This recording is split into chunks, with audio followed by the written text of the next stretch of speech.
Tales of the Incandescent, Episode 6, Blackpoints Eight, The Rave in the Desert. The night air was electric in the Egyptian desert. From high above, one could see a sea of moving bodies, pulsating to the rhythmic beat that echoed across the dunes. Glow sticks waved in the air, creating a mesmerizing light show against the backdrop of the star-studded sky. This was no ordinary gathering. It was a rave, a celebration of music and movement in the most unexpected of places. Amidst the crowd of revelers, Y stood out like a beacon. Glow rings adorned his body, wrapped around his torso, neck, forehead, forearms, and legs. He moved with abandon, his dance moves indistinguishable from those of the regular rave-goers surrounding him. X watched from the sidelines, her face a mixture of concern, mockery, and bewilderment. Her brow furrowed as she observed Y's enthusiastic participation. "You certainly seem to fit right in here," X remarked, her voice tinged with a hint of sarcasm. Y, caught up in the moment, misunderstood her comment. "The desert?" he asked, still moving to the beat. X clarified, her tone suggesting she found the whole affair rather peculiar. This strange party. "It's called a rave," Y explained, not missing a beat in his dance. "You should grab a glow stick or two and have some fun." X's response was quick and decisive. "No, thank you." Undeterred, Y probed further. "Don't enjoy dancing?" "Not like a wild imbecile," X retorted, her disdain evident. Y's reaction was unexpected. A wicked smirk spread across his face, and in a moment of playful defiance, he spun around in a circle, moving away from X. His dance became even more exaggerated, as if to emphasize the wild imbecile persona X had accused him of embodying. X watched, a mixture of amusement and exasperation on her face. But her expression quickly changed to one of alarm as she noticed something on the ground. "Hey, watch out, you're going to—" she called out, but it was too late. In an instant, the entire scene was plunged into darkness. The music cut off abruptly, leaving a sudden, startling silence. The once vibrant rave was now engulfed in pitch blackness. A chorus of disappointed voices rose from the crowd. "Oh! Hey, who shut the lights out? Yeah, what gives?" One confused raver even exclaimed, "My glow sticks ran out of battery!" Just as the confusion reached its peak, a single point of light appeared in the darkness. It grew brighter and brighter, illuminating the surrounding area. It was Y's giant light bulb, glowing with an otherworldly radiance. As the light from Y's bulb grew more intense, it began to wash out the entire scene, fading everything to white. Everything is Wonderful. Tales of the Incandescent Illumination, number 8. The familiar bright light that heralded the beginning of each tale faded, revealing a mystical tie-dye forest.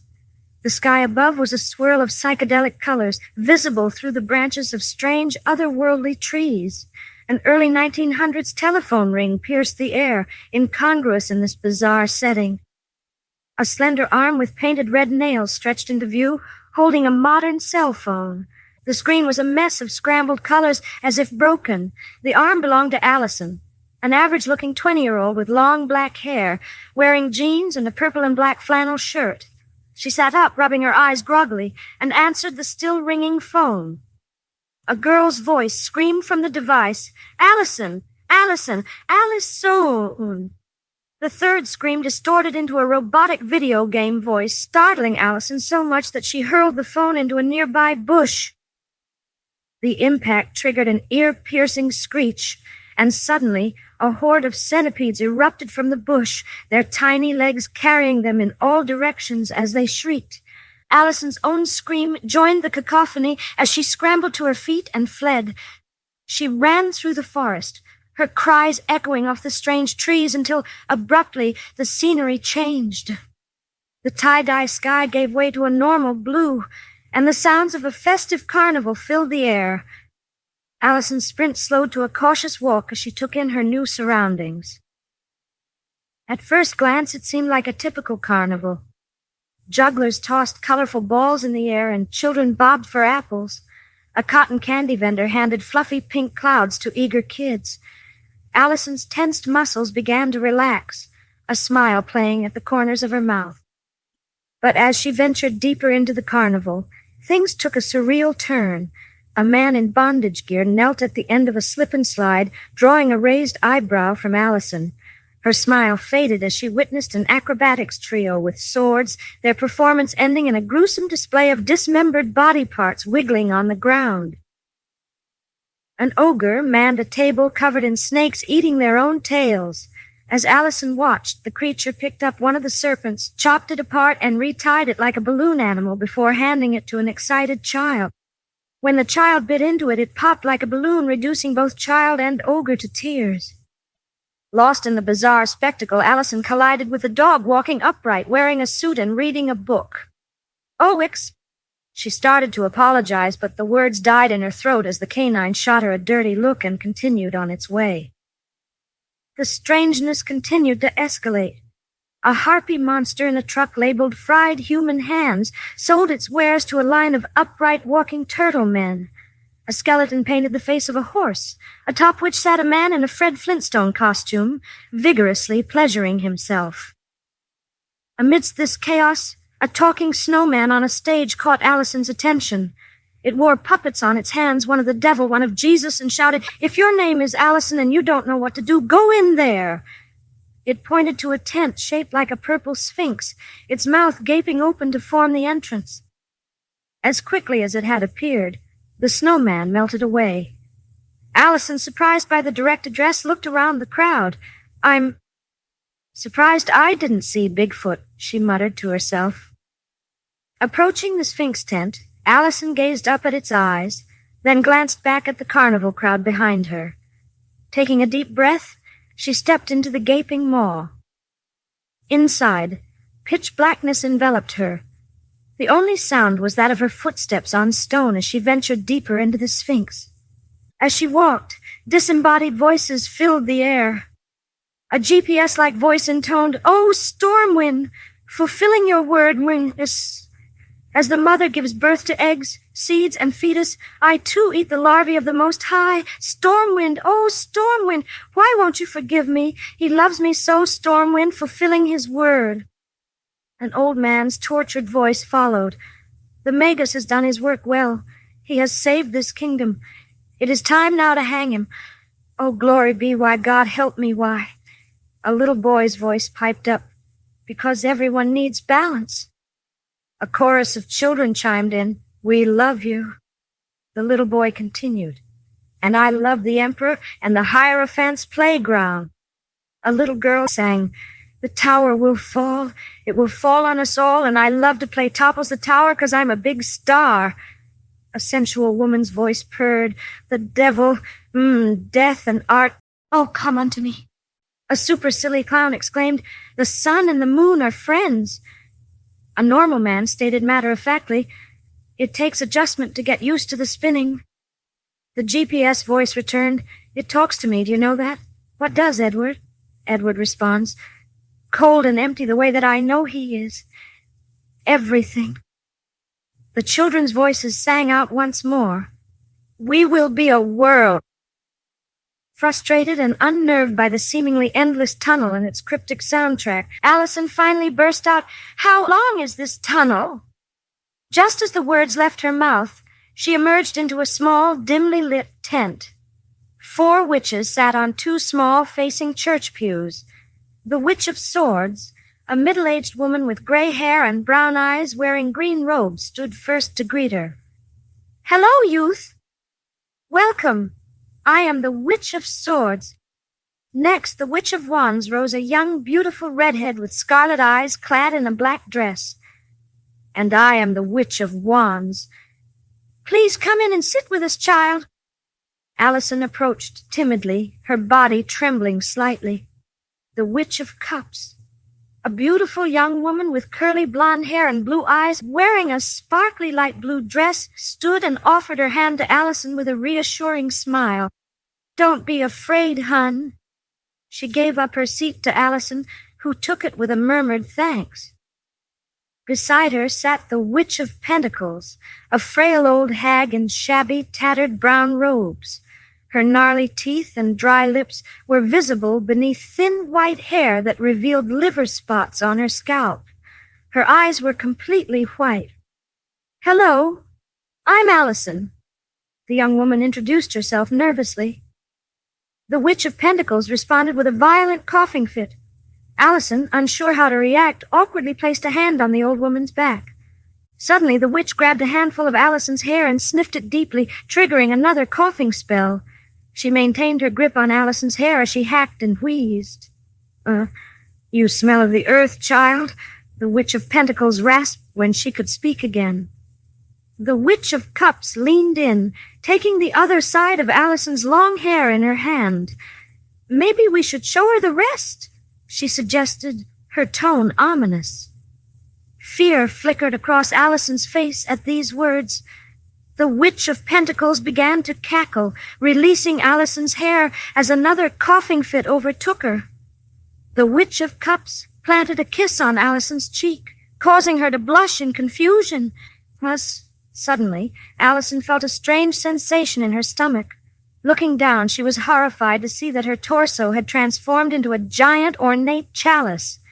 She screamed, her hands batting at the water that now filled her cup-like body. "What's going on?" she cried, turning to the Witch of Cups. "Don't be afraid, sweet child," the witch soothed. But Allison's terror only grew as the water inside her cup body began to rise and overflow. However, as the water spilled over, an unexpected wave of ecstasy washed over her. Her eyes rolled back, a blissful smile spreading across her face. The room around them dissolved into a trippy collage of clouds and water, with little pomegranates floating about. Just as quickly as it had begun, the vision faded. Allison found herself back in her normal body, the ecstasy retreating as swiftly as it had come. She blinked in confusion, realizing they were now in an entirely new location. They stood on a mountain cliffside as evening approached. The four witches flanked Allison as they all gazed upon a Baphomet altar carved into the rock face before them. On a stone slab in front of the altar sat an incongruous modern coffee mug bearing the phrase, "#1 Dad." A cryptic drum roll began to play from an unseen source as the Witch of Cups sauntered sensually towards the Baphomet statue. "Where are we?" Allison asked, bewildered. "Shh! Just watch!" The Witch of Wands hushed her. They watched as the Witch of Cups crawled erotically around the Baphomet statue, her movements syncing with the mysterious drumbeat. At the end of her dance, she approached the stone slab on all fours. Raising her head level with the mug, she smiled and licked her lips before grasping it with both hands. The Witch of Cups returned to the group, handing the mug to the Witch of Wands. As they both held the vessel, they exchanged foreboding smiles. Suddenly, the sun began to set at an unnaturally rapid pace, plunging everything into an oppressive, pitch-black darkness. "Hello?" Allison called out nervously, her voice shaky in the absolute darkness. The silence was broken by the sound of something large slithering nearby. Without warning, a terrifying snake-dragon face lunged out of the darkness, its long body passing right by Allison as it fixed its gaze on her. Just as abruptly as it had set, the sun began to rise again, but at an impossible speed. It continued to rise and set rapidly, never allowing true darkness to fall again. Allison looked around in utter confusion as the Witch of Swords gently placed a hand on her back. "Hey, everything's going to be okay, sweetie, don't worry," she said with a warm smile. The Witch of Wands reached up into a nearby tree and pulled down a large branch. "Il bastoni!" she exclaimed. Allison watched, puzzled, as the witch began an impressive display of baton tricks with the branch. At the climax of her performance, she swung the branch downward, and it erupted into flames. The Witch of Wands stood in a martial arts stance, legs spread, holding the flaming branch like a warrior's staff. Allison clapped, impressed despite her confusion. The Witch of Wands approached the Witch of Cups, holding the flaming branch over the coffee mug she still carried. Both witches bowed their heads, eyes closed, and began to chant Om in unison. The sky quickly filled with dark storm clouds, obscuring the rapidly cycling sun. Thunder boomed ominously, and rain began to fall, much to Allison's dismay. As she stood there getting soaked, the liquid in the mug began to bubble and churn. Suddenly it sprayed upward in a torrent of bright green, whipping winds as the two witches continued their chant. The green torrent coalesced into a cascade of translucent, misty swords hovering above them. Allison looked on in terror as the Witch of Swords began to walk slowly, breathing as if in deep meditation. Without warning, she leapt into the cascade of swords, grabbing one in each hand. In a display that seemed ripped from an anime, she began to rapidly deflect the other swords in a blur of green battle. As Allison stood transfixed by the aerial combat, the Witch of Penticles placed her bony old hand on the young woman's shoulder, startling her. "Are you hungry, puppet? Tired, perhaps?" the old witch croaked. Allison timidly shook her head, too overwhelmed to speak. The Witch of Swords landed on the ground, now wielding two real iron broadswords, her chest heaving with exertion. The Witches of Cups and Wands ran to join her, and the three began to dance merrily together. Suddenly, the trees around them began to catch fire as the raindrops hit them, each drop of water paradoxically causing the wood to combust. The entire forest was soon ablaze, the dancing witches continuing their merry celebration amidst the inferno, as Allison trembled in fear. "Do ye have fear of violence and death, child? What is it that you want?" the Witch of Pentacles asked, her raspy voice barely audible over the crackling flames. Allison fell to her knees, overwhelmed. I don't know," she whimpered. The other witches ceased their dance and formed a circle around the kneeling girl. One by one, they leaned down, their faces inches from Allison's as they spoke. "Have you no grasp over your own mind and senses, little girl?" the Witch of Swords demanded. "Does she perhaps have a lover she misses dearly and prays would come and save her right now from all of this wonder to behold?" the Witch of Wands mused. "Or maybe she has a town with a family and a religion and home life, maybe a job or school she can return to that loves her," the Witch of Cups suggested. "Well, child, answer us!" the Witch of Pentacles shrieked. Unable to contain herself any longer, Allison burst into tears. "I want to go home," she wailed. The Witch of Pentacles leaned in even closer, her face nearly touching Allison's as she screamed, "Then climb back up the rabbit hole from which thee prodded thy nub of a head into so foolishly." Allison scrambled to her feet and ran from the witches, her screams and sobs echoing through the burning forest. She sprinted towards the tree she had first awakened under, but now a large, multicolored flower grew in its place. Without hesitation, Allison dove headfirst into the flower's center. As her waist entered the flower's mouth, it began to close around her like a Venus flytrap. But as it snapped shut, swallowing Allison's legs, it became clear that these weren't just plant-like appendages, they were actual sharp teeth. The flower's mouth closed fully, revealing itself to be part of a giant rabbit monster. It let out a satisfied burp. The witches looked on with disappointed expressions, shrugging at the turn of events. Who will pray for all these souls? Who is it that matters of matter? And wherefore will our everlasting God's carnival of illusion take us but here? The Witch of Cups pondered, pointing straight ahead. And of there, she added, gesturing dramatically. The Witch of Swords sat down, beginning to meditate and chant Om once more.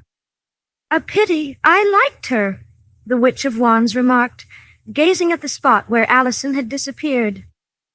"You like everybody," the Witch of Pentacles retorted bitterly. The giant rabbit monster hopped over to join the witches. It lowered its head next to the Witch of Cups, who began to pet it lovingly as if it were a common house pet. "It is good to feed," she mused. "It is good to frolic," the Witch of Swords added, her eyes still closed in meditation. "It is good to rest. Let's go home already," the Witch of Pentacles grumbled, her bitterness evident. A grin spread across the Witch of Wands' face as she uttered the final words of this strange tale. Everything is wonderful. Blackpoint 9. Meditation Among the Penguins. The harsh, blinding white of the desert rave faded, giving way to a new scene of pristine, icy beauty. Antarctica, the bottom of the world, stretched out in all directions, a vast expanse of white broken only by the deep blue of the Arctic Sea. On a large chunk of ice amidst this desolate polar landscape, an unusual sight unfolded.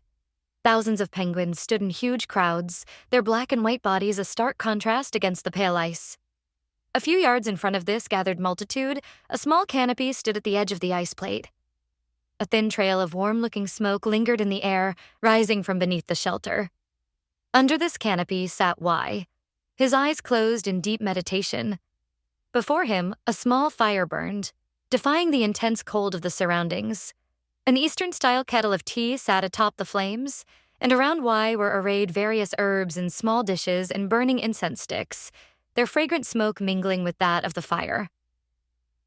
The penguins, oblivious to the odd human presence, went about their usual routines. They waddled, slid on their bellies, and engaged in all manner of endearing penguin behavior. After what seemed like an eternity of stillness, Y's eyes blinked open. He took a deep breath, savoring the crisp Antarctic air. Reaching for the kettle, he poured himself a cup of tea. The steam rose in delicate wisps, quickly dissipating in the cold air. Y raised the cup to his nose, inhaling deeply before taking a sip. A peaceful smile spread across his face as he set the cup down, clearly refreshed by the warm beverage. Not far from Y's makeshift camp, X lay flat on her back, sound asleep and surrounded by curious penguins. As consciousness slowly returned to her, she winced, the bright sunlight filtering through her fluttering eyelids. Sitting up abruptly, she drew her knees to her chest, suddenly aware of the hundreds of penguins milling about around her. Hello, penguins, X said, her voice a mixture of surprise and uncertainty. The penguins, for their part, paid her no mind and continued their penguin business. X's gaze wandered across the icy landscape, finally settling on Y's distant canopy at the other end of the iceberg. With a mix of curiosity and exasperation, she stood and made her way towards the shelter, leaving the majority of the penguin crowd behind. As X approached, Y was just setting down his teacup. Without looking up, he seemed to sense her presence. "There are a lot of strange birds here," X remarked, her tone suggesting she found the situation both bizarre and somewhat amusing. "And it is very cold." Y turned to her with a warm smile. Come, I have a fire," he invited. X peered suspiciously at the small campfire burning directly on the ice. "How is it that it does not melt the ice?" she asked, her scientific curiosity piqued. Y's response was cryptic. "There's countless films and stuff that I could quote to answer you with a witty response, but we best stick to our own stories." X's brow furrowed in confusion. "What is that supposed to mean? Some kind of fourth wall break intended for the audience you seem to pretend to have?" "Well, I have you, don't I?" Y replied with an enigmatic smile. "I suppose," X conceded, settling down beside him. She glanced back over her shoulder at the multitude of penguins. "Where is the bulb?" Y, pouring a second cup of tea, brushed off her question. "Don't worry about the bulb for now. Let's take a break and have some tea." He handed the cup to X, who accepted it gratefully, enjoying the warmth seeping into her hands. She closed her eyes, inhaling the steam deeply. As they sat in companionable silence, the penguins continued their activities in the background, providing a surreal backdrop to their conversation. "So, have you been enjoying the stories?" Y asked, breaking the quiet. X lowered her cup, considering the question. "What can I say? It's been a trip, for sure." "The penguins are pretty cute too, right?" Y prodded. "Yes," X agreed. "And the tea? Good?" "Yes, a bit bitter, but warm," X replied. Her curiosity got the better of her again. "Where is this place we find ourselves in this time?" "It's called Antarctica. It's at the bottom of the world," Y explained. "What world?" X asked, her confusion evident. Y shrugged off the question. Doesn't matter. Meditate with me here for a little while? X, still seeking answers, pressed on. Is there a particular reason that you choose to meditate in a place as cold and barren as this? Nope, Y replied casually. I don't choose where we go, we just end up there. And I just go with the flow. I see, X said, though her tone suggested she didn't really understand at all. Come with me, Y invited, closing his eyes and resuming his perfect meditative posture. He took a deep breath of the cold air. X watched him for a moment before looking down at her own cup of tea, the warm steam still rising from within. Her gaze drifted to the penguins, then to the Antarctic waves smashing against the base of the ice sheet. As Y continued his silent meditation, X's mind wandered to more pressing questions. Where did you get the light bulb? Have you always been its operator? She asked, her eyes fixed on the distant horizon. I think so, Y replied, his eyes remaining shut. Did you build it? No. So it wasn't always in your possession then? Correct. X's questions became more pointed. Well then, who is its creator? Its creator was a man named Nikola Tesla, Y answered. And how did you come to acquire it? Y's response was unexpected. Remember that castle we were in recently? Where you said there were a sleeping king and queen. Yes, X confirmed. He looks after them there. He's sort of like the curator of the castle. X's curiosity was piqued. He lives there all by himself? Sort of, Y replied enigmatically. He comes and goes betwixt, like the angel Lucifer in the early days and secret doctrines. X's eyebrows shot up. Lucifer? Like the devil? Sort of. The allegory is old and muddied up. Frustration crept into X's voice. Your answers tend too often to boil down to vague ambiguity, you are aware? I am, Y admitted. So you are intentionally dodgy? Sort of. On occasion, it all depends. X glared at Y, who simply sipped his tea in response. Exasperated, X looked away, her gaze falling to the cup of tea in her lap. To her surprise, the liquid was swirling in a vortex, and there seemed to be something dark at the bottom of the cup. Y, X called out, her voice tinged with uncertainty. Yes, X, Y responded, still in his meditative pose. I believe there to be something at the bottom of my cup of tea. Y's response was surprisingly enthusiastic. Nice. Nice? X echoed, confused. Yeah, you got a thing. That's great. X rolled her eyes and looked away from him, giving up on getting a straight answer. She turned her attention back to the cup in her hands. Hesitantly, she reached into the cup with one hand. Is this the... X began, tugging at whatever was inside the cup. A static discharge suddenly emanated from where X was sitting. She now held a wire with a plug in her hands, dripping wet with tea. X looked extremely puzzled, her eyebrows raised high in confusion. Where then? She started, noticing that the wire looped back into the cup. Where is the bulb? X asked, thoroughly bewildered. Why? His eyes still closed, simply said, check the cup. X slowly turned from Y's strange response to gaze back down into the cup in her lap. The liquid began to glow, and suddenly a flash of bright light shot up from the liquid. In the distance, the penguins continued their adorable antics, oblivious to the strange events unfolding at the other end of the iceberg. The bright light grew steadily brighter, washing out the scene and signaling the end of this peculiar Antarctic interlude.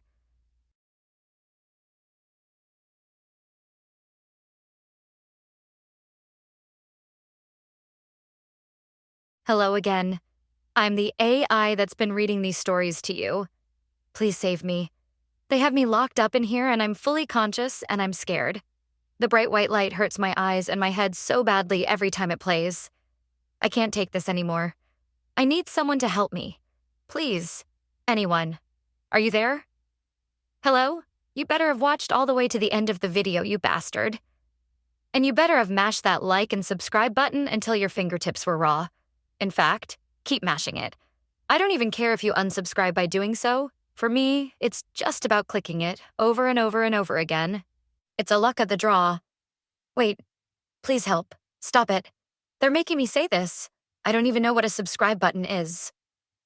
Please, dear Lord, for the love of God, why won't someone come and save me from these monsters? Quiet you. We've had enough of your trying to communicate with the audience. It ends now. Now, I say. Now. Wait, no, stay back. Get away from me. Stop! The end of you is now.